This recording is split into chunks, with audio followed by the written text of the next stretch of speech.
kamo diya. Kung dili ka uliwan, dili ka mo sulikway, ang balik-balik ka na mo. In the name of the Father, and of the Son, and of the Holy Spirit, Amen.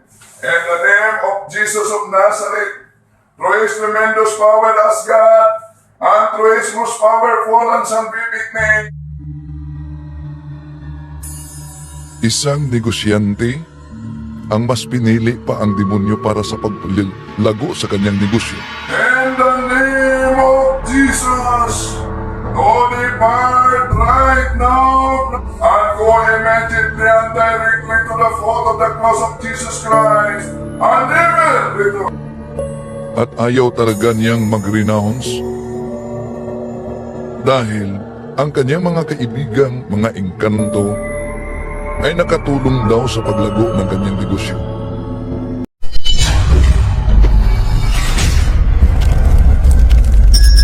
Itong aktual na videong ito, mga kapatid, ay katunayan na nandito tayo sa tinatawag na espiritual na digmaan.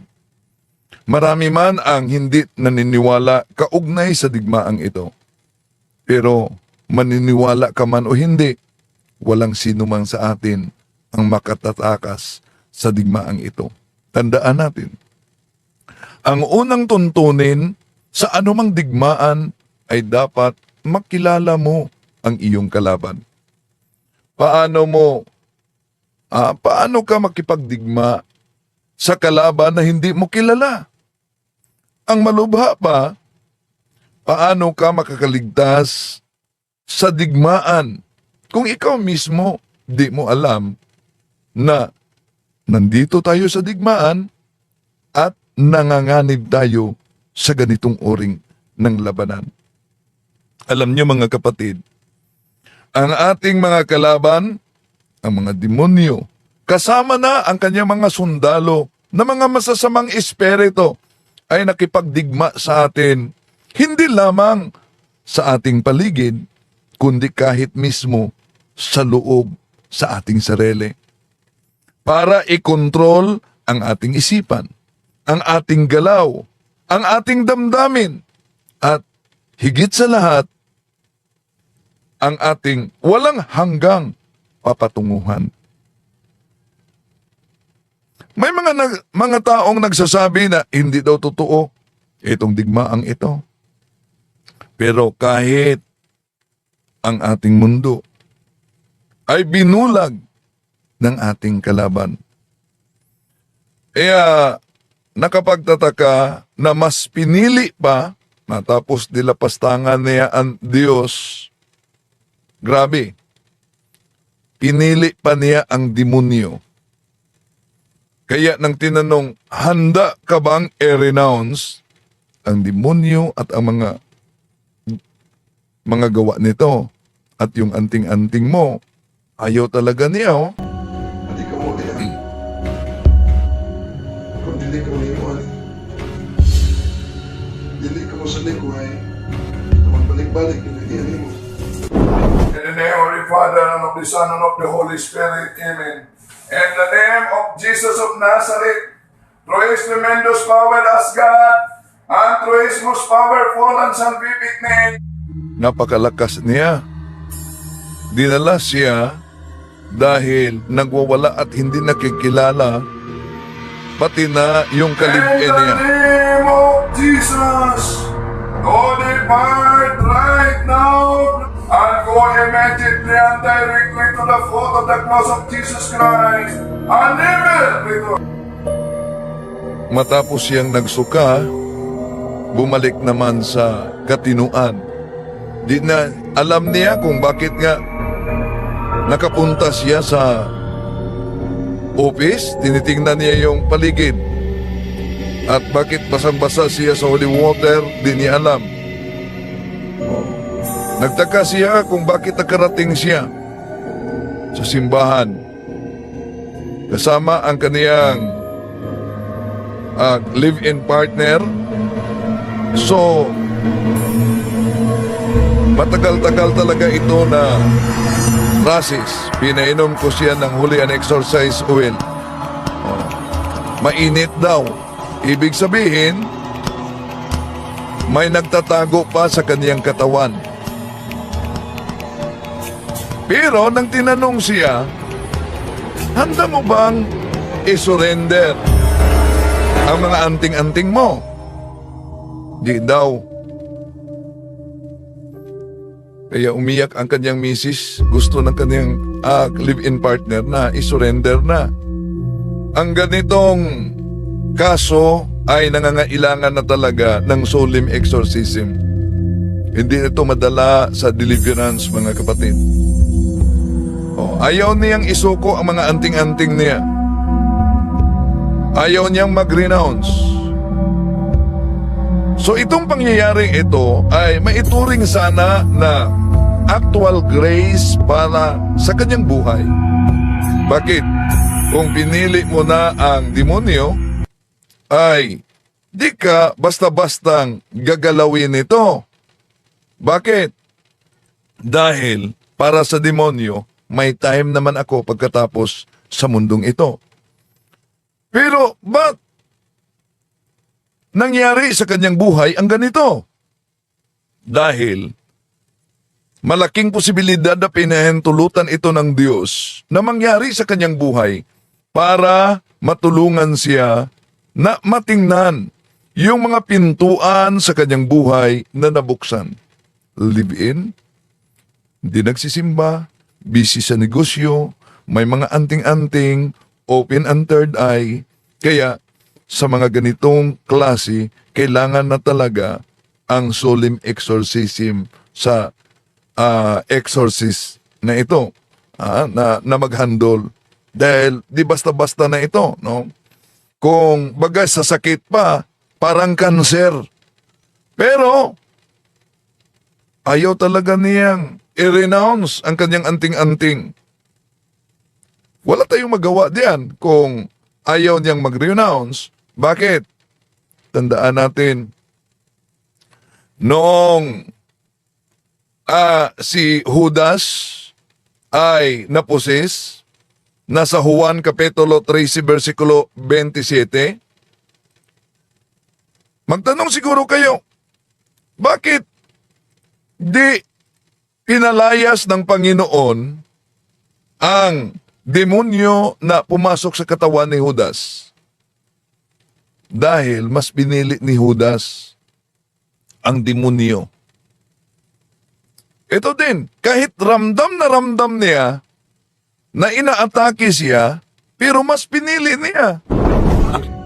Ayaw niya talaga, Ayaw niyang isurrender. Yung ibang mga anting-anting nabasag ko na. Pero yung ibang mga anting-anting kinuha niya, hinalik-halikan pa niya. Hinalik-halikan pa niya. Bakit? Nakatulong daw umano yon para lumago ang kanyang negosyo. Pero, lakas talaga niya, Yung mga borders nila kasama niya, dahil nagwala siya.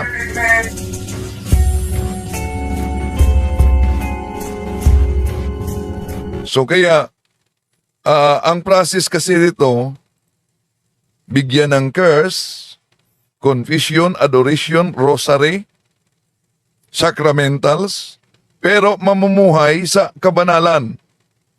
Live-in, so therefore kailangan na mag-guide sila para yayakap sa sakramento sa kasal. Ang problema, ayaw niyang bitiwan yung mga anting-anting. Kaya wala tayong magawa. No? Para bang ginawa nilang washing machine lang ang ministry ng simbahan sa pamamagitan sa paglapit dahil inaatake. Pero nang pagbigyan na ng mga dapat sundin na mga alituntunin sa buhay, ayaw na. Wala tayong magawa. Sariling pagpili yan. So, real talaga ang digmaang espiritual, mga kapatid. En nomine et virtute Domini nostri Jesu Christi, I rebuke repeatedly by ng kasal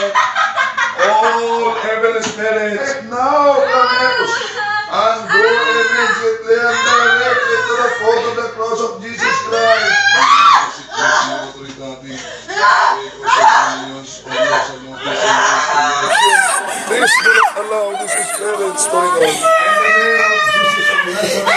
Praise tremendous glorious God. And praise His powerful and infinite name.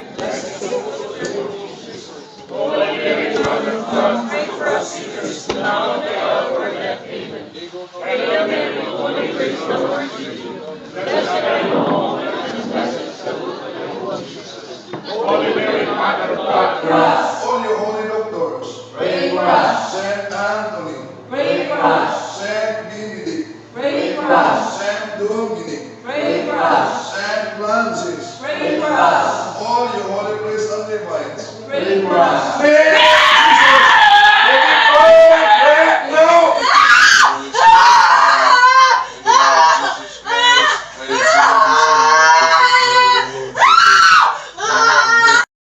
So, may mga naniniwala na hindi totoo itong digmaang ito. Pero, paano ipaliwanag na sa pamamagitan ng prayer, halimbawa, may aversion of sacramentals, mainit sa kanya ang holy and exorcised oil, ang holy water.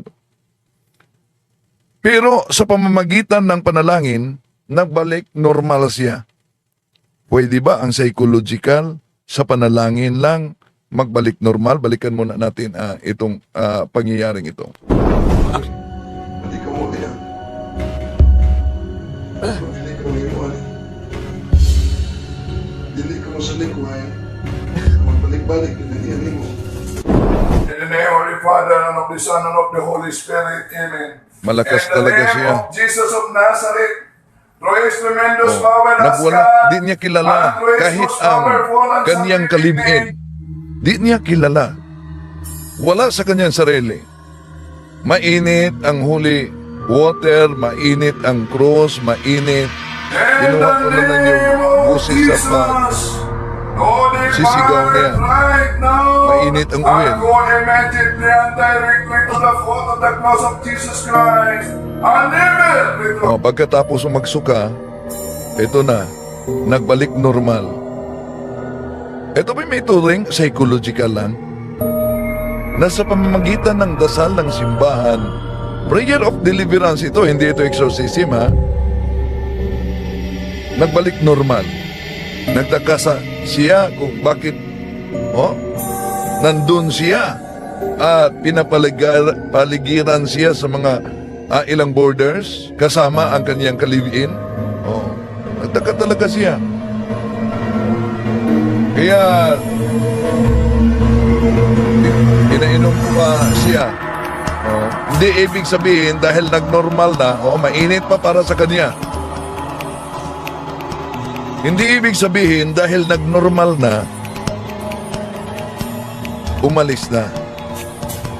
Dahil ang pintuan sa ating buhay na pwedeng daanan ng mga mortal natin na kalaban ay ang tinatawag na stop, sins, traumatic experiences, occultism, and preternatural offering. Normal na, kilala na niya ang mga taong nasa paligid.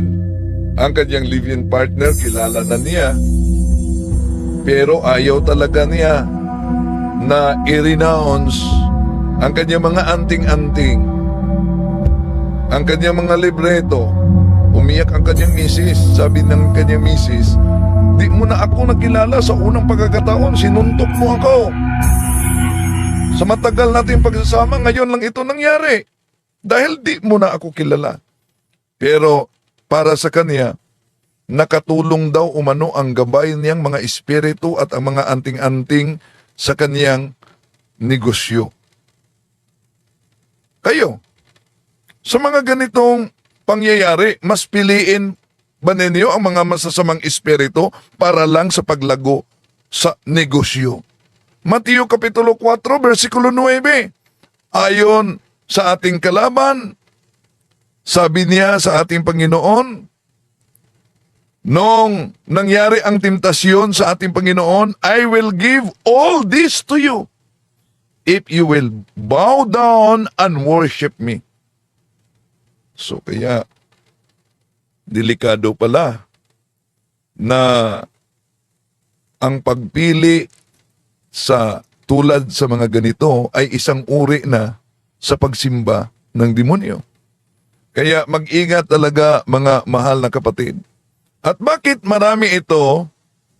Dahil ayon kay Father Jose Francisco Sequeira, Chief Exorcist sa Archdiocese of Manila, how we Filipinos are very much into the occult, okay? Sa occultismo.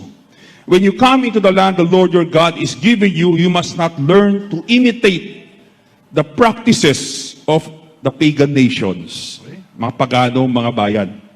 No one shall be found among you who makes a son or daughter pass through fire, nag-aalay ng dugo sa mga Diyos-Diyosan, sa mga anito, or who practices divination, yan yung magtatawas. Or is a soothsayer, ano ba yan?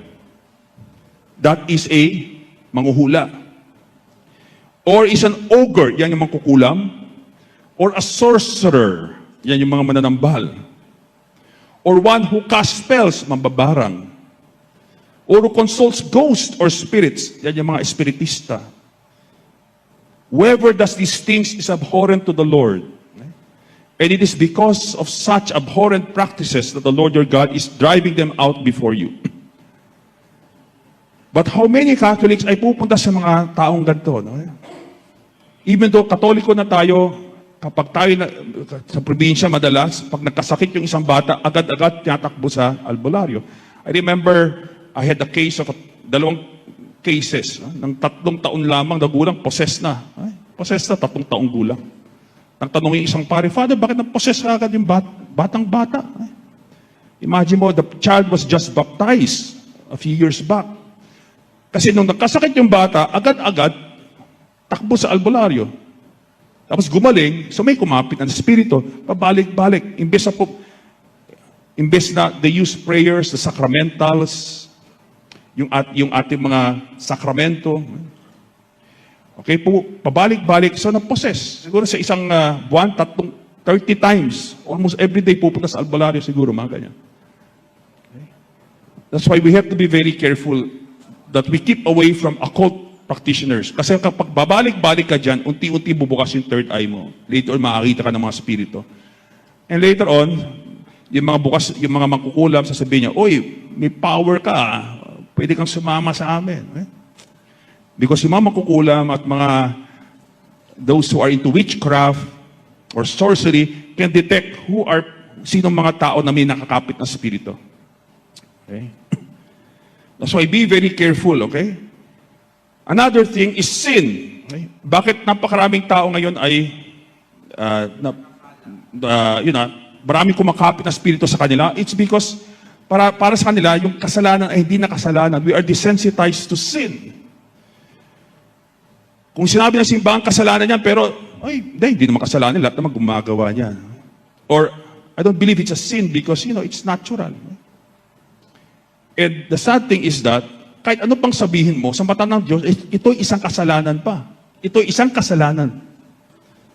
So kapag ikaw namatay, you cannot tell the Lord, Lord, hindi naman kasalanan yung ginawa ko. Because God is the lawgiver. Alam niya ano ang tunay na kasalanan at ano ang hindi kasalanan. Kaya hindi tayo pwedeng maging sariling batayan kung ano bang tama, mali, anong totoo at hindi. We have to be guided by the church. We have to be guided by the Lord. Kaya nakakulungkot is that many people are desensitized to sin. Kaya sinasabi ko sa tao, don't take sin for granted. Why? Gusto mo makita anong epekto ng sin sa isang nilalang ng Diyos? Look at the devil. Look at a demon. And you will see, yan yung bunga ng kasalanan sa isang nilalang ng Diyos. And imagine mo, an angel is the most beautiful spirit. It is a pure spirit. Okay? Higher than, mas mataas pa sa tao yan. But because of sin, sabi nga, pag nakita mo ang isang demonyo, yung tunay na anyo yan, you will die out of fear. Okay? You will die out of fright. Okay? Sabi ni Saint Bridget of Sweden. And another point is a priest is a shepherd who teaches and guides the flock to fight. Okay? Okay? How to use the sacramentals. My dear defenders, it is important that you know how to defend yourselves using the sacramentals. Marami na kami mga cases. Halimbawa, Father, usually yung mga demonyo, usually kumakapit yan halimbawa sa loob ng isang bahay, usually sa mga banyo yan, sa toilet area. Father, palagi ang baho dyan. Kahit pag nilinisan namin yan, palagi mabaho. So I said, put salt, exercise salt doon, with some prayers of liberation, and tignan nyo, ano mangyayari. So ang dami nang gumawa niyan, nagugulat sila, bilang nawawala yung amoy. O nawawala na ang kasi yung iba, pag naliligo sila, parang may nakatingin sa kanila. Okay? Because demons usually attached to, in the house, usually the corners of the house, usually sa mga bodega, usually sa mga toilet areas, doon sila madalas kumakapit. So, use sacramentals there, like holy water, exercise salt, exercise oil. Yung oil, yung langis, dapat it is pure olive oil at may blessing ng pare. You use it on the four corners of the room. Okay? Lord, bless this room. Protect us. Drive away all evil spirits. Dapat may kasamang dasal para mas mabisa because faith strengthens the sacramentals. Okay, so like exercise oil. Okay? At kapag halimbawa, yung anak niyo pumunta sa bundok tapos mukhang na-engkanto, nagkaroon ng rashes, use exercise oil. Huwag niyo dalhin sa albularyo yan. Use exercise oil and Lord, deliver my child. Heal my child. Okay? Because na-atake siya ng isang demonyo. Okay? Or before this, halimbawa yung anak niyo, medyo, especially mga bata, medyo psychic yan, nakita yan, madaling makakita ng mga spirito yan. Before the child sleeps, use exercise oil. Lord, bless and protect my child. Okay? Allow him to sleep well. Okay? Especially yung mga demonyo, magaling maggising yan ng 3 a.m. in the morning. Okay? Kasi umiikot sila ng gabi. Okay? Umiikot yan. Okay? Especially kapag maraming kayong malalaking puno sa labas ng inyong bahay, okay? Doon usually sila nananahan. Okay? At sa gabi, pumapasok yan. Kaya nga make sure, when you have your house blessed, have also yung mga puno ninyo na malalaki dyan, blessed, and put a St. Benedict's medal. Itong medalya na ito, yung St. Benedict's medal, is the only medal with an exorcism prayer. It is a medal against evil spirits. Lagay nyo sa mga puno na yan, after the blessing ng pare. And put, maganda nga, once in a while, you put exercise salt around the perimeters of your house. Okay? Para kapag yung mga demonyo sa labas, okay, sa mga puno dyan, may balak silang pumasok, masusunog sila, di sila makakapasok. So gagawin nila, sila na lang ay tatalon sa kapitbahay ninyo. Okay? Di mas masaya, di ba? At least magbabagong buhay rin sila. Yeah? Okay. Also, have a devotion to Mama Mary. Very important ito. Because the number one enemy of the devil is Our Lady. Because God, sabi nga ng mga santo, in the final days, how will God defeat the devil? God will use the most humble instrument to defeat the most proud creature. Sino bang who is more humble than Our Lady?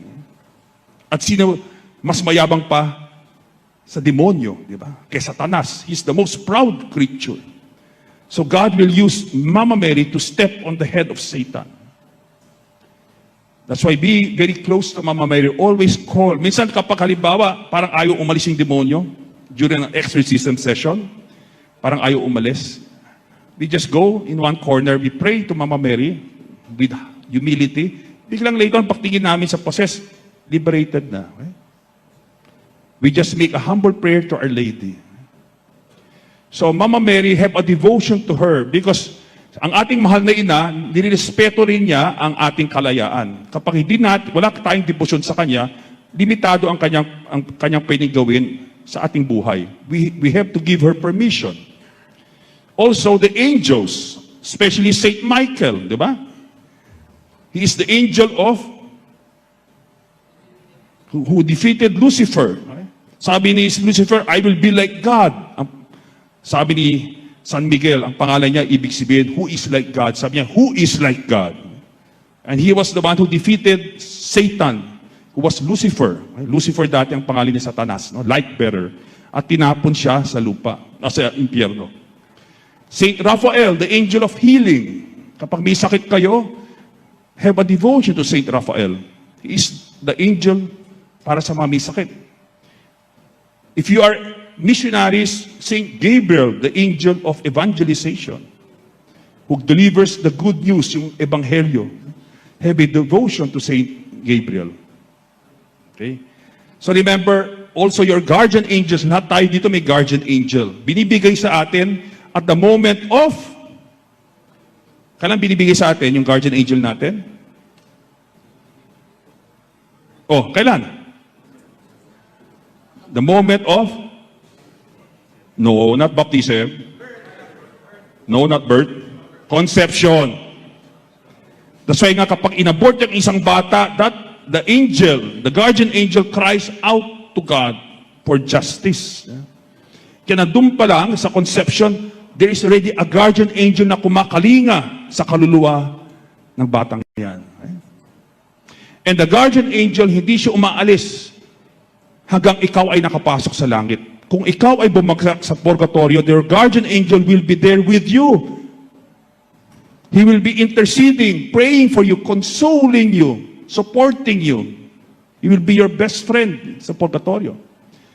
Yung kanyang misyon ay nagtatapos lamang kapag ikaw ay pumasok sa langit. So have a devotion to the guardian angel. Have a devotion to the guardian angel. I remember like St. Michael, no? We were, nagkikipaglaban na kami sa isang demoniac. No? Before I could still, ngayon body aches na ako kasi I'm already 50 years old. Okay? When I started the ministry, I was just in my 30s. So kayang-kaya ko pa makipag-jujitsu, no? Sa mga demoniacs. Okay? Ngayon, hindi na. Minsan, ilang araw, no? Hindi na ako makagalaw. Okay? But, I remember, there was one time talagang lakas ng demonyo talaga. Sometimes it takes 5 or 6 people. Ng isang araw nga, I was just holding the arm. Napulikat na ako dito. Okay? Tapos hindi ako makahinga. Sabi ko, nako, I have to exercise more. Okay? Pero isang kamay lang na babaeng hawak ko. Yung isang kamay din. Okay? Pero napakalakas. Pero there was this case nga na ayaw talagang umalis. So sinabi ko, I prayed to St. Michael with my mind. Okay? Inisip ko lang. Sabi ko, San Miguel, no? Napakahirap na nito. Hindi na namin kaya. We have reached the end of our strength. Please intercede for us. I was praying with my mind lang nung mamakaawan ako sa San Miguel. At bilang sabi ng demonyo, umalis na tayo dito. Nandito, dumating si San Miguel. Nandito na si San Miguel. Sumigaw, yung demonyak. Bilang umalis yung demonyo, sabi ko, talagang St. Michael really answers. Okay? When we pray to him, at nagulat ako kasi napakabilis. Okay? Napakabilis. I was just praying, the next second, sabi ng demonyo, through the bibig ng demonyak, sabi niya, nandito na si San Miguel, umalis na tayo dito.